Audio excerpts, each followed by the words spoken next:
Howdy, welcome back to episode number 4 of working on the bass tracker, affectionately nicknamed the tracker. If you guys haven't watched the past 3 episodes showing progress to this stage, I highly recommend you check them out. So today's video agenda is basically get the boat finished. We have to design the console, we have to finish carpeting, we have to install decks, we have to wire up the boat and all the electronics. We'll see where all that goes. Stay tuned, stick with it, and let's get into today's episode. These are the old aluminum hatches that I'm keeping with the boat. You can see I've already started trying to get some of this adhesive and carpet off, but this is really tough stuff. We're gonna try to use some goof off. Basically gonna get some chisels, we're gonna let this soak, and well, we're just gonna try to manpower as much off as possible. Uh-oh.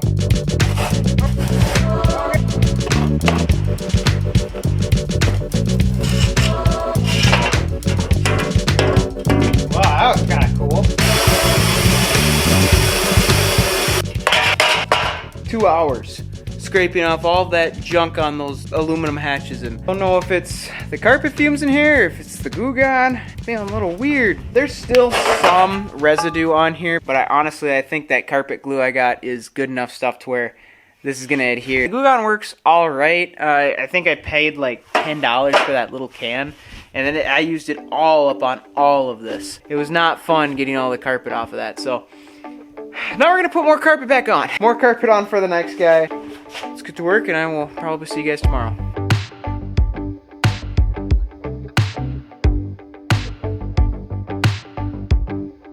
Alright, welcome to day number 2 of episode 4 of day actual, I don't know. We got the rod locker hatch off because today we are going to cut and we are going to frame in the rod box, and we're gonna get all that taken care of. So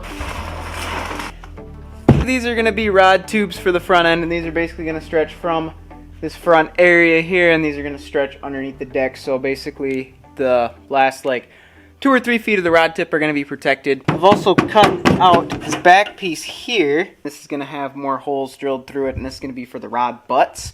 Just kind of slides in here,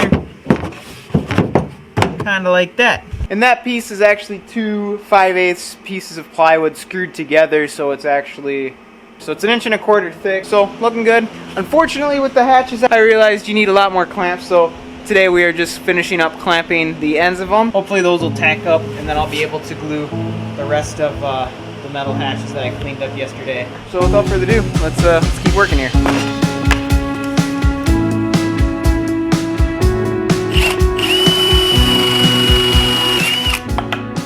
Whoa, what the frick? Oh, balls, that's hot!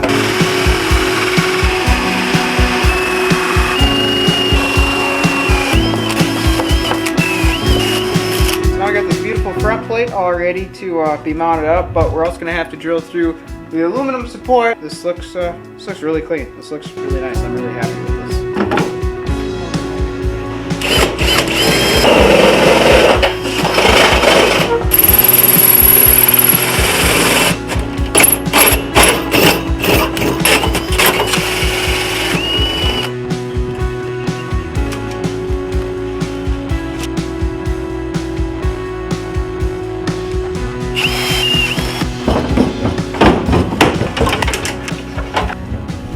So yeah, we finally got everything cut. So we got the front all cut out. Looks really nice, looks really sharp. Then in the back we have the rods staggered here. My reels need space. Kind of staggering it like this, I give more space so someone can grab this rod, or if I want to grab this rod way on the bottom, I can do so without having to, you know, move too many rods and reels around to kind of get what I want. So that's kind of the idea.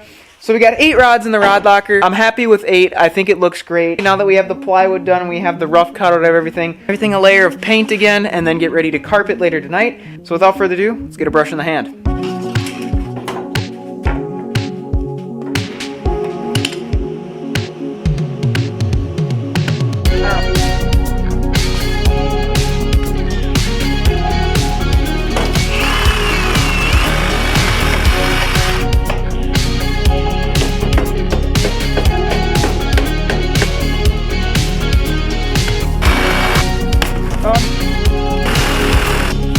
Alright, look at all this room for activities. Okay, kids, don't try this at home. I am a trained professional. Okay, I think we might try to do this outside.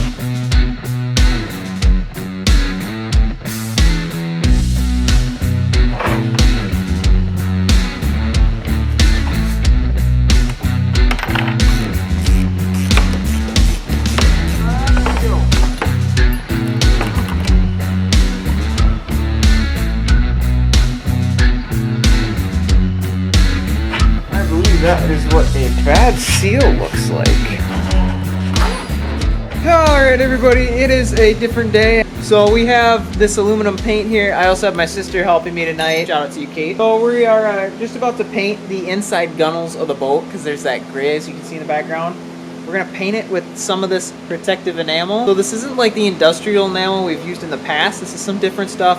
I'm not sure how it's gonna turn out. I'm not sure how it's gonna look, but it already off the bat, it's a much more viscous solution. So it's really cool. It has like this really cool little silver. We kind of did a little bit of a test spot here. We basically got a lot of the paint all like ready to basically go. We cleaned it with acetone and we wiped it down. And then I also taped off the gunnels. We're gonna basically paint all the vertical edges so that where the deck meets the sides of the boat, it's nice and clean. Because the last guys, I think they use spray paint on top of this factory galaxy looking paint job where it's like the splatter paint Uggo stuff. So this is gonna look a lot nicer, I think.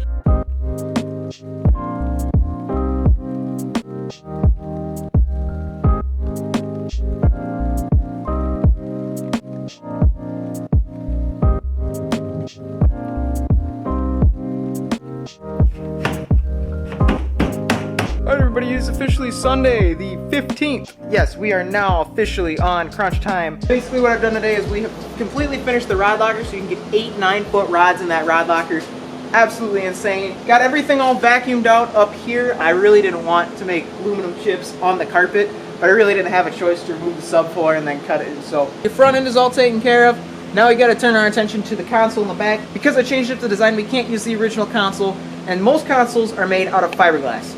I have zero experience working with fiberglass. Not only that, but it's kind of expensive and you have to make molds and whatever. So we're gonna can that idea and we're just gonna actually frame it out of aluminum. So I'm gonna make an aluminum skeleton. And the challenge that I'm gonna be faced with is I have to have these hatches still open so the console can't interfere with that while also maintaining the ergonomics where it's comfortable, there's enough legroom, and making sure that I have enough space to put that steering pump. Once I'm done with all that, we're gonna give this paint a second coat because it kind of turned out a little spotty in some areas. Like right in there, you can kind of see it's kind of wavy and it's kind of uneven with the paint job. So the sides came out looking really good, but I think a second coat would really clean a lot of this up and it would really make it look a lot better. Making progress, making strides, but we got a long ways to go if we're gonna get this boat rolling out of here on Thursday.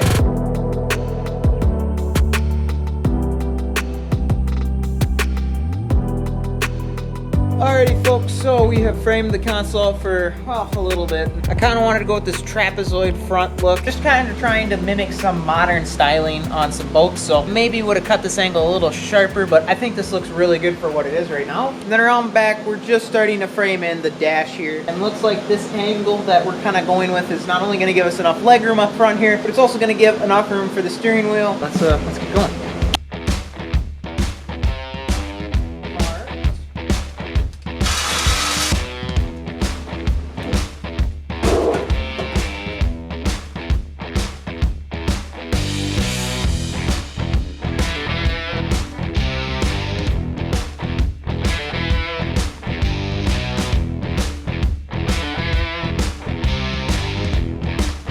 What's going on, YouTube? Coffee has hit in this morning, nice and good. We are ready to get at this boat, and we got the grunt work out of the way now, so now it should be smooth sailing. So this is the console all bent up. We got it bent, so this all fits with how the decks are supposed to open.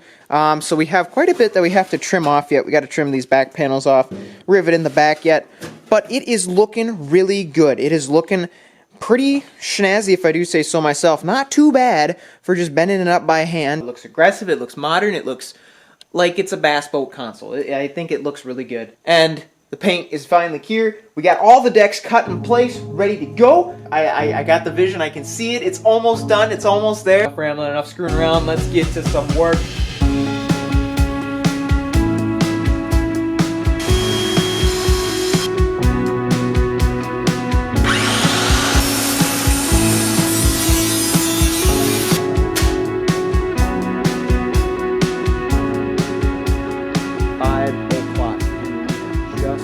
Up with the base bare bones, getting the console installed. We got the face plate where the steering wheel is going to mount all cut out. We got the skin on, we got everything all secured down and riveted in. The back where some of the seams kind of come together, there's some rough edges here and there's some gaps and whatnot. So I think at some point I'm gonna have to revisit this and I'm gonna have to clean it up, or I'm not sure, but right now I am happy with the way it looks. It is at a much steeper angle than I was really wanting it to be. I mean, it's pretty straight up and down, but the look from the front end, I think it looks right. I think it looks good. I don't know how well you guys can see it, but in here's some framing and stuff. So basically the steering wheel is framed and it is ready to go in. I dry fitted it outside before I fit the skin on. To find the holes, we're going to drill them out, and then we're going to mount up the steering wheel, and we're going to have steering on this thing once again. So this is the old kind of plate that the cables ran out of for the steering. So I'm thinking I'm going to mount it. God, it looks kind of dumb there. I'm not sure where I'm quite going to run it yet. I'll have to see where the cables want to run. I mean, it's just a bunch of rivets, so at the end of the day I can just drill them out, do whatever I need to do, and then rivet them back in, and basically it's good to go. So let's get it permanently installed. Let's get the steering attached, and yeah, let's keep going from there.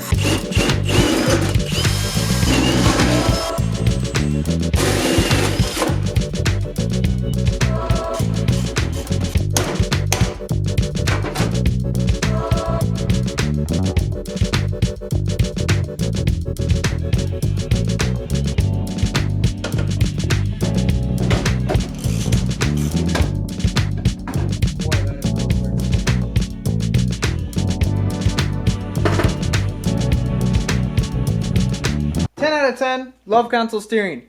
0 out of 10 for trying to maintain console. I mean, it was such a pain to get these all lined up and get everything all working, and oh man. So it's actually a very simple system. It's not that hard. The way I designed the console, this constantly was pushing on, making this not want to line up, and yeah, it was a nightmare. So I also have it straight now, so when the outboard's straight, the steering wheel is straight. It's in the details. Steering and console, check.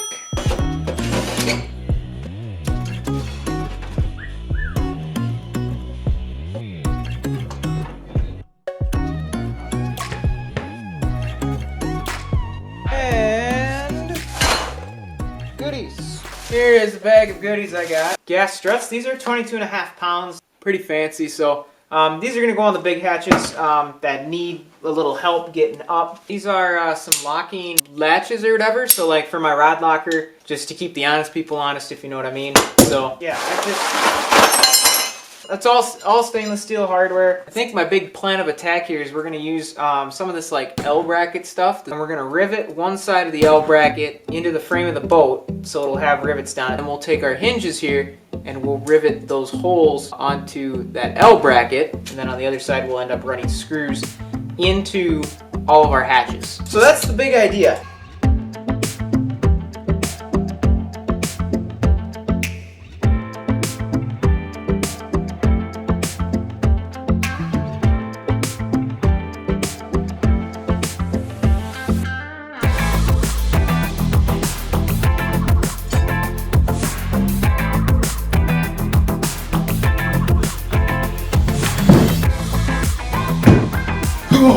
Those of you following along at home, we basically got the whole back deck all framed in. So as much bigger as a 16-footer is over a 12-footer, I was still pressed to find space, and the back deck was no exception. I wanted to have a couple storage options, as well as maintaining the factory live well and a hatch to access my battery. That means that this whole back deck is all hatches, which is kind of a bit of a nightmare to kind of design up and then get right and install. So the two kind of added storage options flip out to the outside here, so the hinges are on the side of the hatch facing the gunnel. The big struggle I faced is when I wanted to have the live well flip back, but also have the back deck flip the opposite direction, created a little bit of a problem. So I used piano hinges for all of this. These hinges butt up together so that they can flip basically in opposite directions together. Kind of confusing. It was a nightmare to get to line up, but I knew this was going to be the most logistically challenging because these are wood hatches, so stuff likes to bend and bow and it's not perfect. If I had a good aluminum supplier and I was able to make good aluminum hatches, which I wanted to do starting off, but I couldn't really find any place, it would have been a lot easier because nothing would have warped. I could have just boop, boop, boop, boop, boop, everything would have lined up. But because it's wood, there's weird characteristics with it, so drilling your wood screw through it and then trying to get everything to So yeah, it was a bit of a nightmare, but we got it done. It's functional, it looks good. I'm really happy with the end product. The most challenging part of the boat build done, so the rest should be a downhill coast and slide, hypothetically.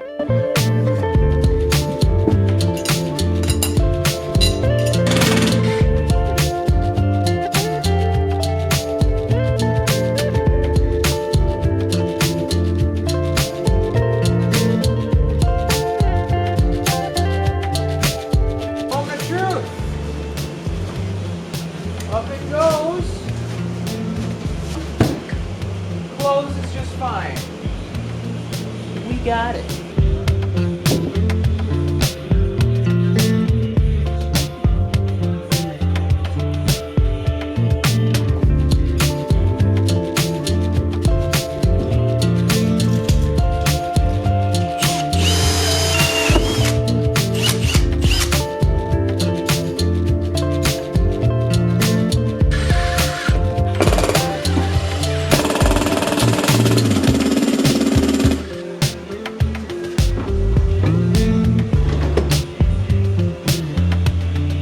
Probably like day 40 something, if I were to guess. So here's the boat. So last night I had my mother come over and she was helping me again. Last night I was able to completely mount up the front triangle. I was able to install navigational light mount. I was able to install the front trolley motor also. On the deck side of things, we got all of the hatches now completely attached. Not only are these now hinged in, but you'll notice we also have the gas struts installed too. I don't know why, but I thought gas struts were going to be easier to install than they actually were. Rod box has a gas strut, so it'll stay open. Makes closing it and opening it just a little easier, just a little nicer. Have the center tackle hatch, and you'll notice we have two gas struts on this one. Hinge system is working great. It looks like it is rock solid. I can't move it at all. The gas struts are doing their job. So it makes lifting this thing and putting this thing down a lot easier. Not like it was super bad to begin with, but just kind of nice. So stepping over to the side now, we open this one up. We also have a gas strut on this one too. I threw a bunch of the rod holders in there. I got the anchor, throwable. So that's just kind of the legality box. So every hatch on the boat is now, with the exception of this one, which we're going to do today, is now installed with hinges and hardware, and they open and close. So the next steps that we have to tackle this afternoon before she's ready to roll is we got to screw down all these pieces so none of these pieces fly out of the boat during transport.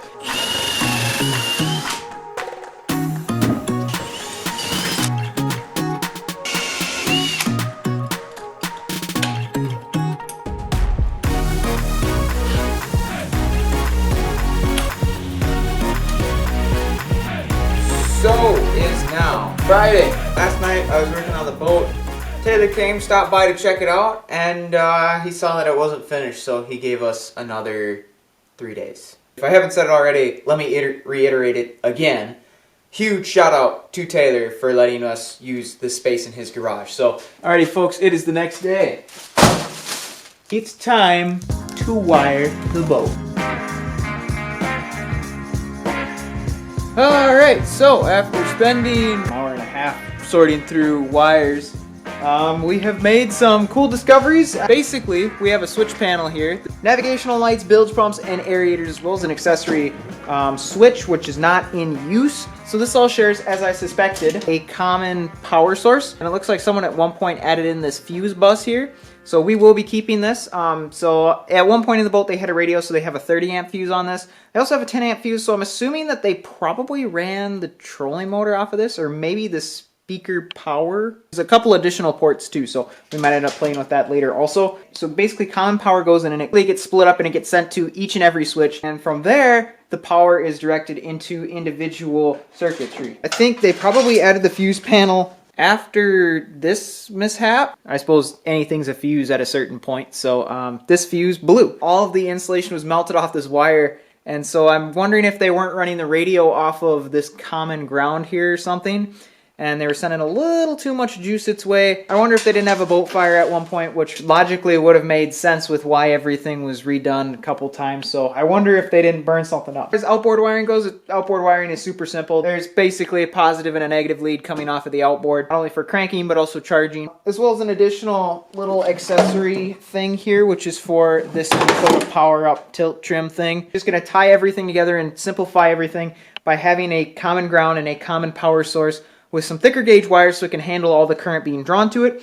And then we're probably going to replace a lot of this old janky wiring here with some new stuff that I bought. And the new stuff I bought is supposed to be corrosion resistant, so it's tin plated. Wiring up this boat should be fairly straightforward. It's just power going to the switches, power gets sent to the various components, and then eventually from the components there's a common ground. The other huge electrical thing on the boat that I'm not addressing right now is the trolling motor. This is actually a very newer trolling motor. So whoever installed this trolling motor had some separate wiring. It looks pretty new. It looks like whoever wired this, God, probably the last like 3-4 years. And it looks really good. So we're gonna try to reuse this. There's a couple of splits in here that they made, so I'm gonna go check them out, and we're gonna make sure that there's no corrosion throughout this wire. That's basically a sit rep and a rundown on all the wiring in the boat. So enough for me rambling. Let's test some of these electronics here and let's see if they work. Well, I wouldn't recommend running pumps dry if you don't have to, but because I'm not sure of if these pumps are good or not, we're just gonna run them dry for a couple seconds just to figure out what works and what doesn't. So this appears to be bilge pump. Do you work? That would be a yes. Only a 500 gallon per hour pump. That seems a little small. I might put an 1100 gallon per hour. This is a pump that the last guys added in for the front live well. I am not adding this back in, but I am curious to see if this does in fact still work. Yep, so that pump works, so that's cool. And then this is the live well. So this is kind of like the aerator system. So yep, that works. Cool. Hey!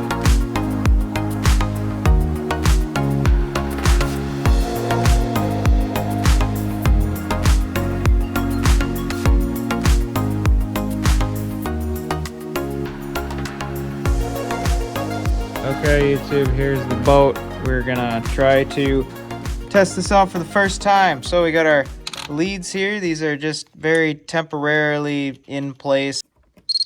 Oh, we got power.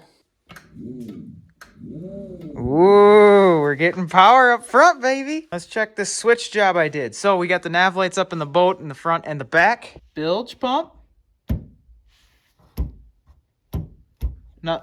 Oh, I forgot. I'm bypassing this fuse panel currently. So I just basically hardwired the two cables together right there. So testing bilge. Ooh, bilge works. Hopefully you guys can hear that. Testing aerator. Oh, the aerator works. And navigational lights. Boop. Hey, we got nav lights. Oh, that is amazing. Ooh, look at how bright that thing is. That is amazing. Wow, look at those nav lights. Off, on, off, on, off, on. Okay, I probably shouldn't do that. Now we have the boat almost entirely wrapped up. We have working power in the boat finally. And this is just the bare minimum of what the boat should have been doing. And I have a lot more stuff that I have already bought and is sitting in boxes waiting to be mounted to this thing electrically that I just have not gotten to yet. So we have a lot more coming to the boat, but basically we got the basic features of the boat done. So I am super happy. I'm super stoked and excited. And today to the start of the brand new and revamped Bass Tracker. Check this thing out.